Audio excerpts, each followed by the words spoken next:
Welcome back to iAskTech. In this video, I will show you how to create multiple images slider by using Angular 17. Right now, you can see a demo of what we have in this video. So this is fully dynamic and simple slider that can be controlled very easily. You can add indicators and remove from the simple configuration from the parent, and you can control the speed of the animation and the autoplay speed as well. So let's start learning this. I already have created my Angular 17 project by using Angular CLI, so I will be using it. It is very simple right now, nothing else is added, just simple div. So first of all, I will generate a component image slider as I am using latest version of Angular, and I am also using standalone components, so that's why I don't need app module. So I will simply import my image slider component in my app component directly. Now I am able to add my app image slider directly in the app component. You can see that the content is being visible for that image slider. For now, I will create an empty array for the slides, and we will pass this slides array to this app image slider component. And obviously we need to define this as an input within that component, so I will do that later after this one. Now let's go inside that component, and here I can define the input. So make sure to import it like this and then give it a name, slides any array. And now first of all, I will add a main div with the name slides, and here I will add a child div with the name slide. Okay, so let me give it some styles in the SCSS file that I have with this component. Width should be maybe 500 pixels, height 400 pixels, and border 1 pixel solid. Okay, let me use the width 100% so that it could take the width of the parent automatically. So right now parent has no width because this is the parent app image slider, this is the host, so we have to add the display block to the host. So okay, and now add width 100%. Okay, now it is taking the 100% width of its parent. Now in the parent, I can add the padding around it. Okay, now let's add some images in this slides array. Okay, I have added some random images. So this is a live URL, but you can also use a local image path as well. Like you can use a path, something like that. Okay, so it's up to you. After implementing that, I will show you the local path example as well. I will replace this with the local images. So for now, let's quickly test it. So here I have given it a default value, but this value would be given to these slides only if the input was not provided. But if input was provided, then this value would be replaced with the value that was provided by the parent. I will define a property current slide. By default, it will be on the first slide. Here, let me add ng style so that I could add the background image dynamically.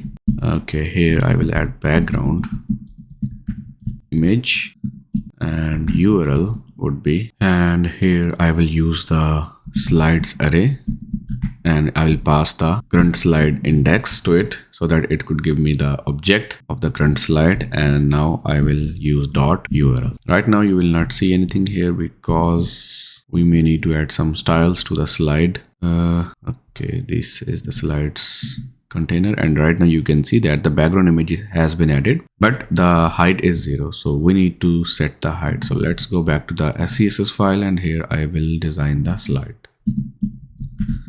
So here I will add width 100%, height 100%, no need to have border, background size is cover, position is center, and background repeat should be no repeat. Okay, I guess the quality of image is not good, that's why it is looking like this. So let me check if I can get high quality image. Now I can simply replace it with the local path. I guess I need to use something like that, and here I will specify image1.avif. Let me quickly check if that is working. Okay, yes, it is working. So I can have all others in the same way. Now we have this, so I can continue to implementing the logic that I want to implement. I need to have I will start from a simple next and previous button, then I will design them to make them look good by using the icons. So let's add the next button somewhere, button next and button previous. Okay, so now I will add the click event on it, next and previous.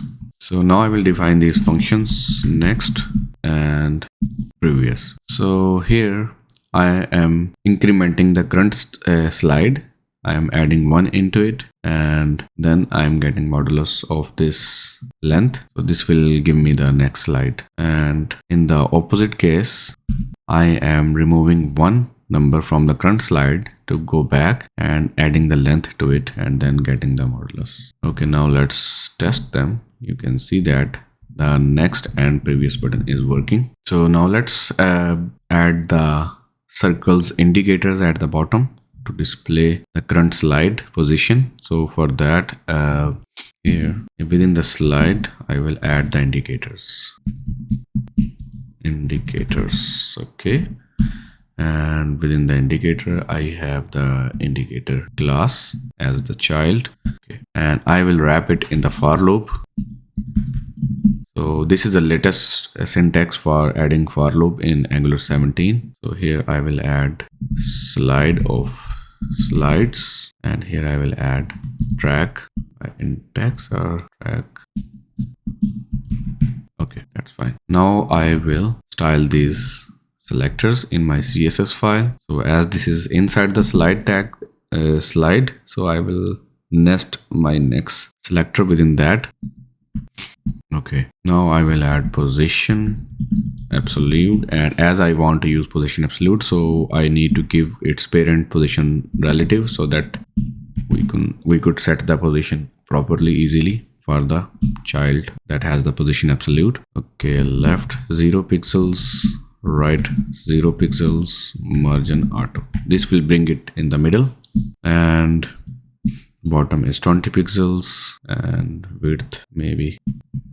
Okay, now inside the indicator I will have the indicator class that has the width 20 pixel, height 20 pixel, border radius 50%, background color white, display inline block, margin this, and cursor pointer. So let's see. Yeah, you can see we have nice indicators. Now we need to add the background color on the active indicator. So for that I will use the .active class selector on that indicator and use the background color black. Right now there is no active class, that's why we cannot see any background black color. So let me add the active. So now it is adding the background black color on all of these because the active class has been added on all of them. But we want to add the active class only on that indicator that is currently active. For that I will use ng class to add dynamic classes. So here I will add active property and I will add the condition. I will check that. Let me add index is equal to index.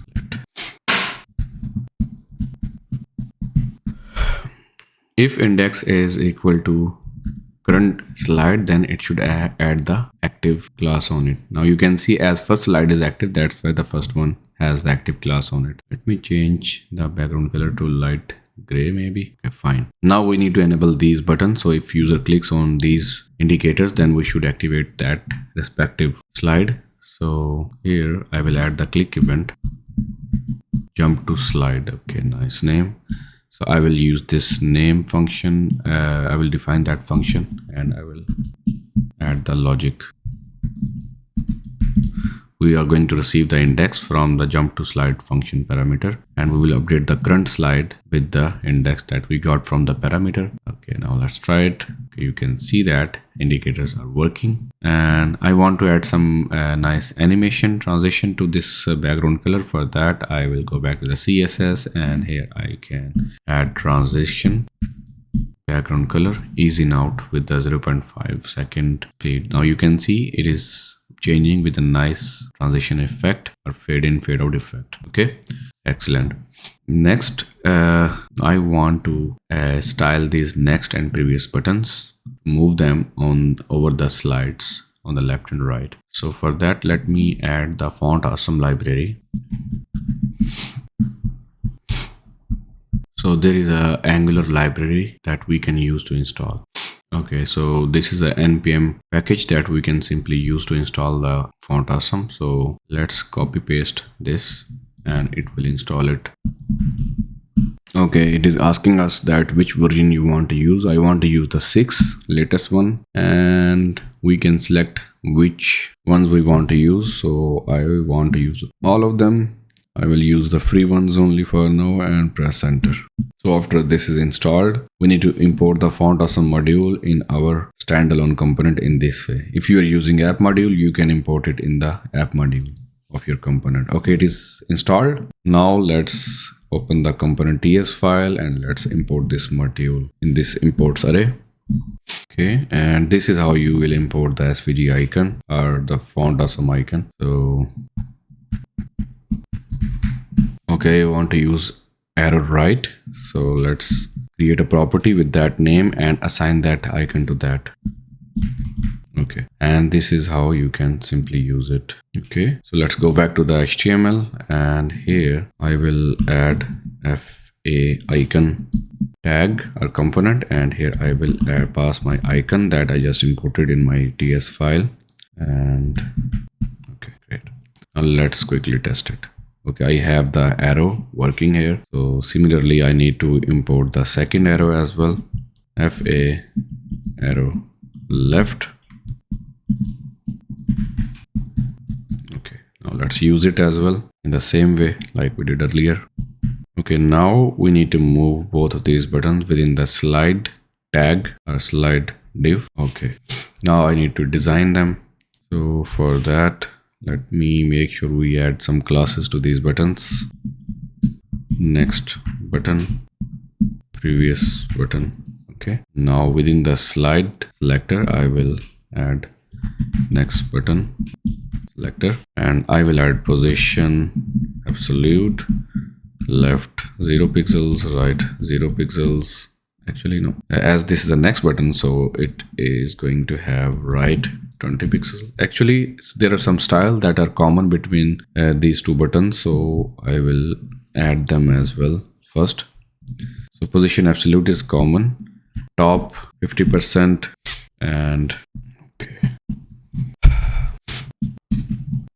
I mistakenly added that within the indicators div, that's why it is not behaving like I was expecting. Okay, great. All right, now let's add the horizontal position to them.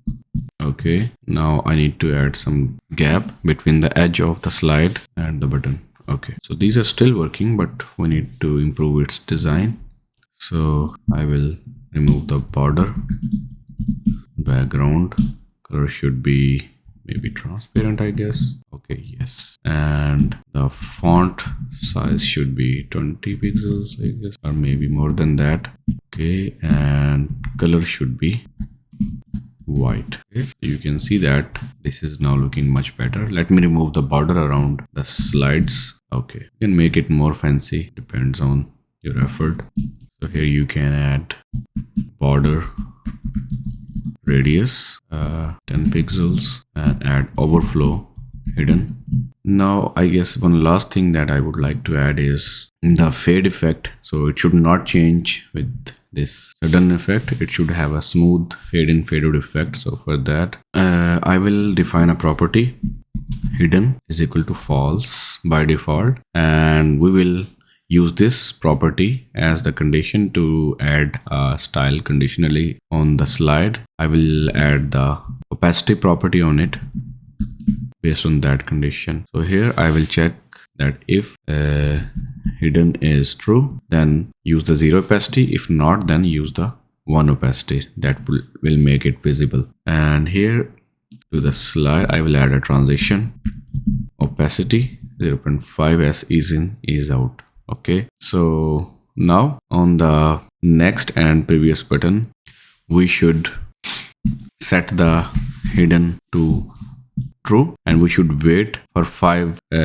milliseconds, and then we should change it to the next one. Actually, first we will change it to the next one, then we will make it visible. Okay, and same thing is going to happen for the other case, other function as well. Okay. Okay, I think we can refactor our code to make it simpler and reuse some piece of code. So I think we can move it here instead, and let's add 500 milliseconds here and move it here. And now let's save this result in a property. Let current slide to this. Okay, and instead of doing this, I will remove everything and I will just simply call the function this dot jump to slide and give it the current slide index. Same thing will happen here as well. Okay, now we are reusing the jump to slide function, and this will take care of the animation automatically. There is one problem that when it is hidden, the all buttons like indicators and the right left arrows are also hidden. So for that, I guess we need to move these buttons outside of the slide. So let's do that. So I will keep them here, and I will add position relative to the slides instead. And now we need to move all of these selectors and styles from the slide selector and move them to its parent selector. All right.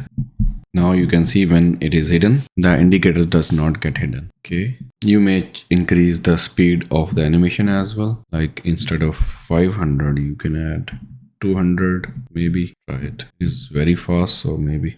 Actually, if you changed this speed, you also have to go back to the CSS and increase the transition speed here as well, like from 0.5 seconds to 0.2 seconds. Okay, now it is working. All right. One last thing that I would like to implement in this video is that you can make it configurable so that you could reuse it very easily. You can control the animation speed, and you can also control the visibility of the indicators. So here I will define two further inputs. Input indicators visible is equal to by default true. Okay, so we will wrap it inside the if condition. If indicators is visible, then display these indicators, otherwise don't display them. And second, I would like to add the speed input animation speed. By default it is 500, so as we have added the speed of the transition on the slide selector, so I will add the style dynamically on the slide class. So for that, let's add comma here and add the next property, opacity. It is going to have property transition animation speed, and make sure to follow this pattern, opacity animation speed, and here I will use S, and here we will specify the type of animation. Okay, and now you can get rid of this line totally. You can check animation is still happening. I guess animation is not working correctly. Okay, so it is working, but we have to use this animation speed here as well, like this. Okay, so I think we should expect the millisecond from the input, and also here I will use the ms unit for the time duration, and now everything should work fine like this. Okay, now let's go back to the parent and try these inputs. Indicators visible false. You will see that indicators are hidden, but it is still working. And now you can also configure the speed as well. Now it is further slow. Okay, and here let me add 200 millisecond speed. Now it is fast. So you can very easily quickly configure it. You don't need to go inside the component, simply change it here and everything will work just fine. Okay, you can have two different sliders at the same component or wherever you want to use at the same time, and this one can have different speed and this one will have the indicators visible. Okay, so let's try it. We add a gap here. Okay, one last thing again is that I want to implement the autoplay feature as well. So let's go back and define another input, that is autoplay. By default it is true, and I will define a constructor here. I will check if it is true, then it will keep changing the next slide automatically after every 3 seconds. Okay, so you will see that it is changing after every 3 seconds. Okay, so you can control this number as well. So I will add another input. Autoplay speed by default it is 3000 milliseconds or 0.3 seconds.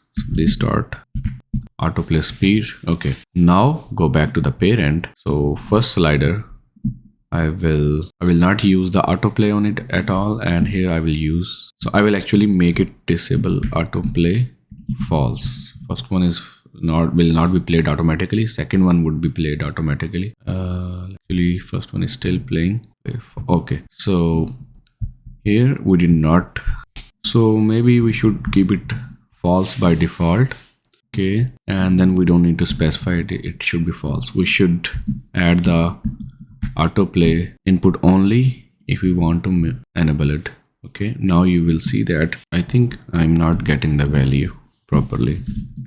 False. I got false both time. So in the child, I guess we should use the ng on init instead of constructor. Yes, now it is. Okay, now you can see that the second slider is auto playing, but the first one is not playing. And now let's control the speed as well for the autoplay. Alright, that's all I wanted to guide you in this video. Hopefully this video was useful for you. If you think that this video is helpful for you, then please don't forget to subscribe to my YouTube channel and click on the bell icon to get notified for my upcoming such videos. And please like and share this video. Also, if you have any questions or feedback or suggestions, then please leave them in the comment section and I will try my best to respond them as soon as possible. Thanks for watching. See you next time.